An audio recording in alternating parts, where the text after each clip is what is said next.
TMC से बिखराव शुरू हुआ, हालांकि आम आदमी पार्टी से शुरू हुआ था, लेकिन टीएमसी में जिस तरीके की टूट थी, अब ऐसा कहा जाने लगा कि धीरे धीरे उसका असर महाराष्ट्र और उससे होते हुए यूपी तक पहुंचेगा। महाराष्ट्र की राजनीति मुझे लगता है कि झटका जरूर लगाए। ये अगला चुनाव तय करेगा कि उद्धव ठाकरे वापसी करते हैं कि नहीं। अभी अगले विधानसभा चुनाव के लिए टाइम है, 2030 में विधानसभा चुनाव होंगे, 2029 का लोकसभा चुनाव होगा, उसके बाद ये तय होगा।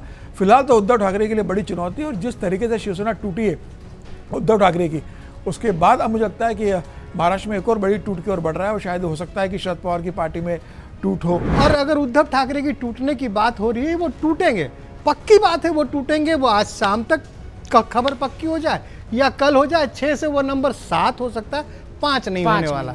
तो ये टूट एक तरह से, मैं तो कह रहा हूं कि तात्कालिक रूप से तो नहीं, लेकिन दीर्घकालिक रूप से ये कांग्रेस के लिए बहुत फायदे की बात है। हाँ, बिल्कुल बिल्कुल बिल्कुल ले रहे हैं, हर तरीके से ले रहे हैं। मतलब ये उस समय ये सवाल था कि भाई 240 लाख कैसे करेंगे, बैसाखी है, लेकिन ऐसा दिखाई नहीं दे रहा है। वो बैसाखियों को हटा के अपने जो है कि आर्टिफिशियल लेग को लेने की कोशिश की जा रही है कि तमाम सांसदों को इधर ले आओ और तोड़ ताड़ के इधर ले आओ।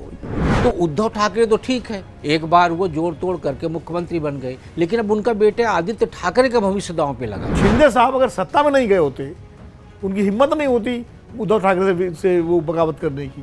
वो चूंकि गए और मुख्यमंत्री बने, वो फायदा हुआ उनको। नीतीश कुमार अगर मुख्यमंत्री नहीं बनते तो उनकी पार्टी खड़ी नहीं हो पाती। तो ये वोटों की चोरी है, भरोसे की चोरी है। ये भी एक तरह से आप किस भरोसे, किस विचारधारा के भरोसे उस व्यक्ति के इस दल से जुड़े होने के वजह से आप उसको वोट दे रहे हो ना।